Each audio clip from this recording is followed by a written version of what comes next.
How you doing, guys? I'll get straight into it. Is there an art to being a fanboy? The reason behind me thinking about this question is a video I've been wanting to do for a while. I just want to know, is my self-reflection about how I think of certain franchises, certain movies that I've liked in the past, certain movies I may review on this channel, certain movies I will see in the future just for pure enjoyment. And I want to know, can you be someone who's self-aware if you're seeing something that's objectively not the best quality in any genre? Can you be someone who doesn't let doesn't get bogged down by BS in movies or in certain franchises specifically?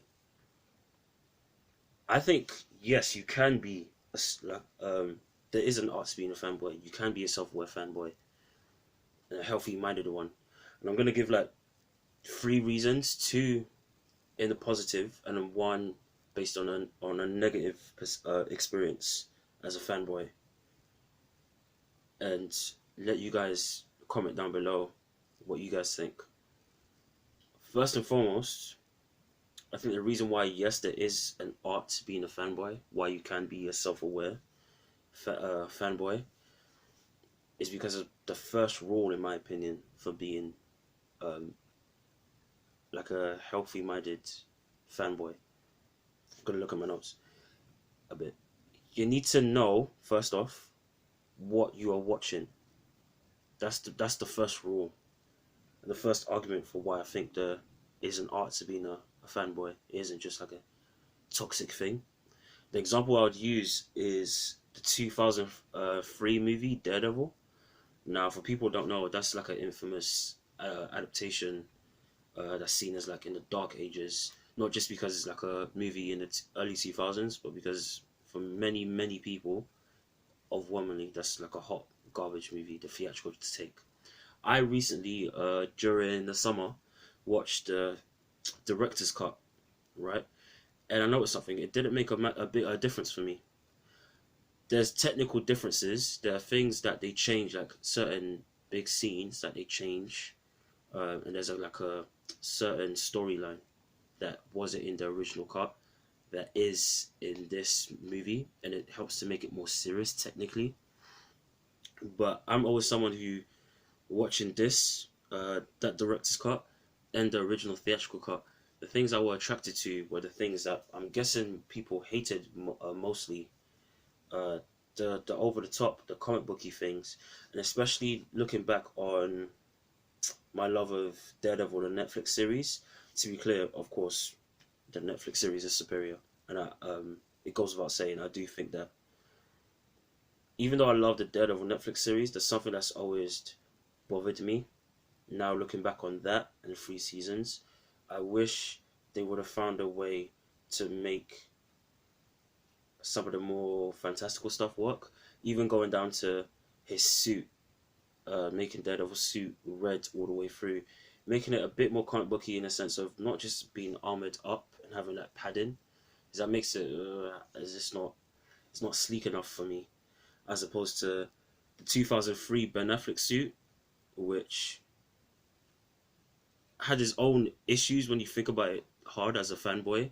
How are you running around in leather all the time, so on and so forth. But I don't need things. It's a superhero blockbuster movie, Marvel. I don't need it to be over the top realistic. I just need it to be realistic enough when you adapt it, so it doesn't seem completely. There's a semi logic to it. It doesn't seem completely absurd, but it's not trying to be across the real world, because that wouldn't make sense anyway. You see this in a Netflix series and in the 2003 Daredevil movie to a degree. There are things that are illogical about Daredevil physically, in terms of physical feats. He doesn't jump across buildings in a single bound like he does in the Ben Affleck movie. But a guy in the Netflix series being that tired all the time, that would completely destroy your body at some point. Him, Batman, even Batman, yes, I said it, Batman fans. Batman isn't impervious as much as he's more skilled and stronger than Daredevil, both versions. And yeah, for the most part, with 2003 Daredevil movie, yeah, it's the suit, the look of Elektra's costume. Even though objectively you can argue that that shit is rubbish as well. Certain scenes. The only thing I dislike about 2003's Daredevil is what Colin Firth does with Bullseye, like the indented symbol on his head, um, and looking like a sound like acting like a stereotypical like Irish lad. I don't know where they got that idea that he's Irish, or maybe they didn't believe in Colin Firth's skills and they just let him do his natural accent. But then he made it seem over the top with it. I don't know. And the fact, the way he acted as well was just wow, next level, it's over the top. So that is something where I'm not afraid to like recognize what I'm watching, and I'm not afraid to change my mind about the things that I don't like so much.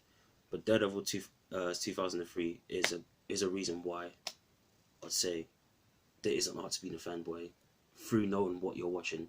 But speaking of not being afraid to change your mind, as far as like that critique of that movie with Bullseye, there's another example, another reason why I reckon there is an art to being a fanboy, and you can watch movies without them like having like a flawed logic to the way you see movies and not seeing them as objectively as you can.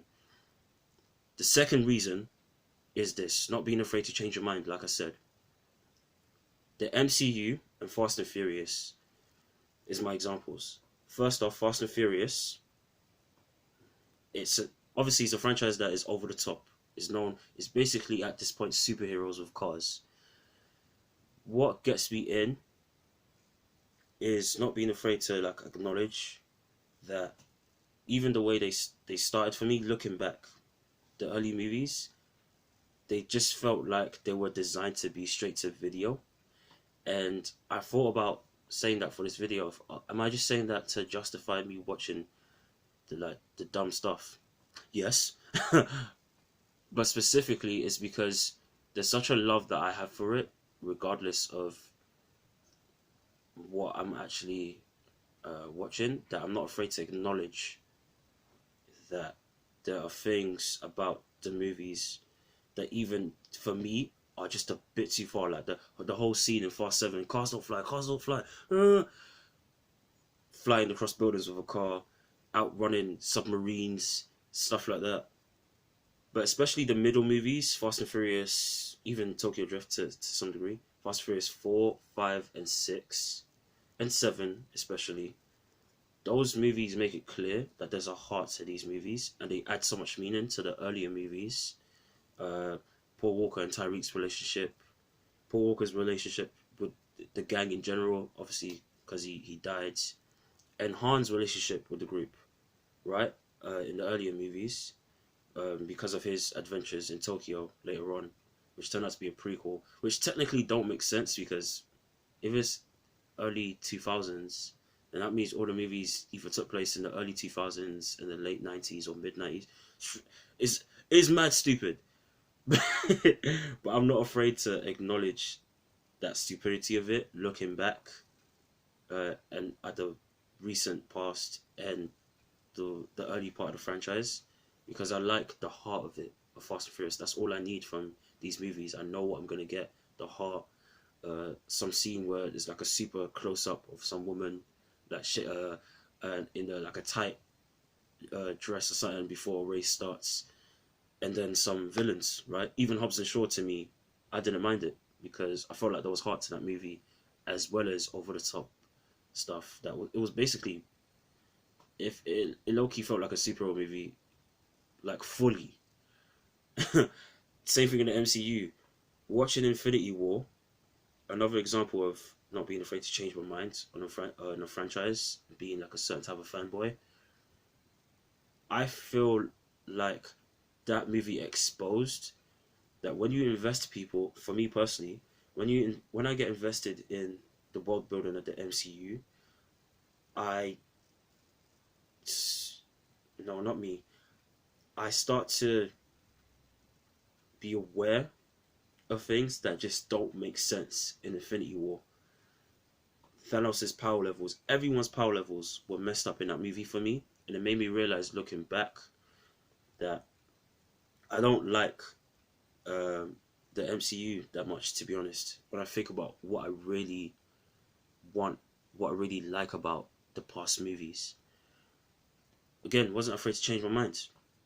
I now going into certain things with Phase 4, with the Disney Plus shows, I know that there's certain things that I want and there's certain things I'm going to expect. And it makes it easier now.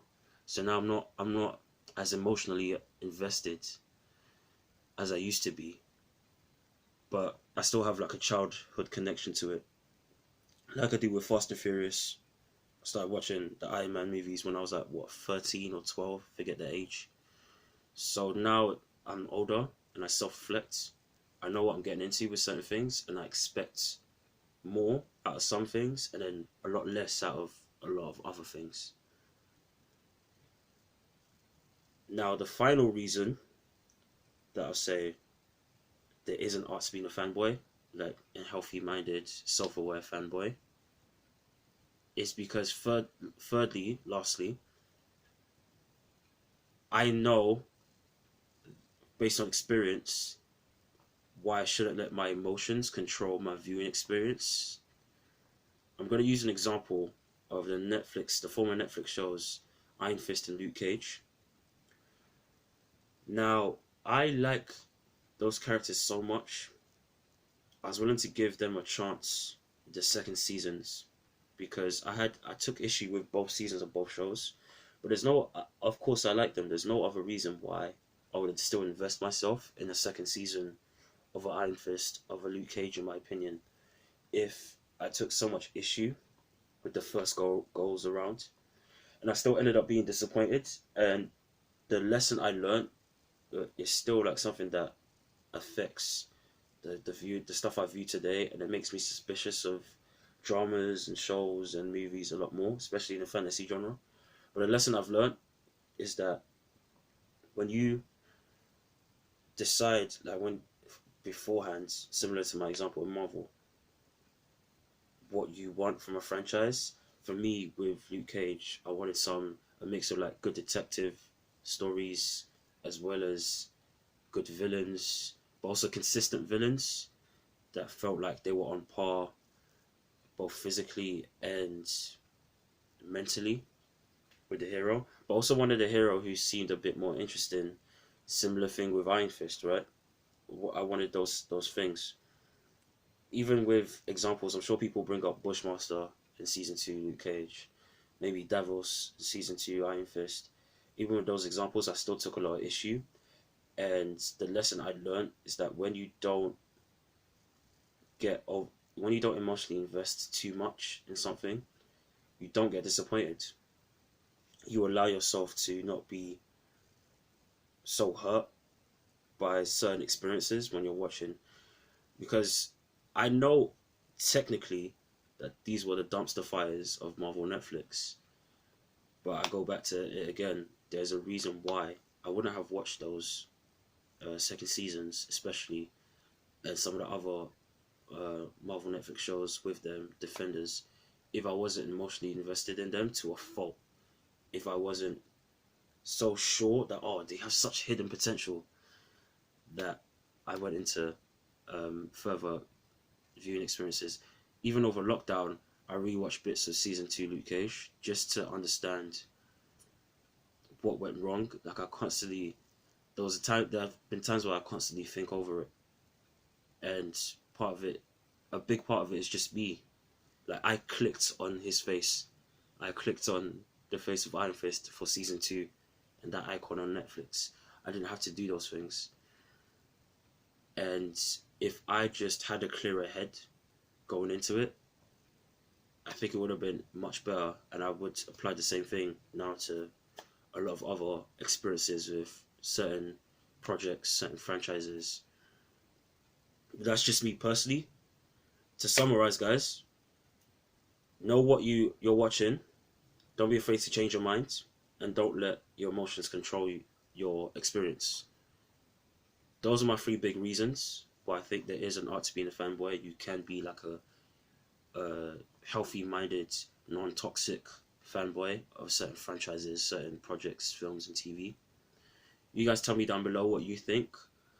Do you think I'm just trying to give like a big apology for liking certain things that are just really bad? Or is there more to it? Do you think that you guys also have examples of being like a self-aware fanboy or something that you know isn't quality, the best quality? Tell me your thoughts down below. Share this video. Press that thumbs up button if you like this content. Press the subscribe button. You get more lovely content just like this. Other than that, signing off. Salute.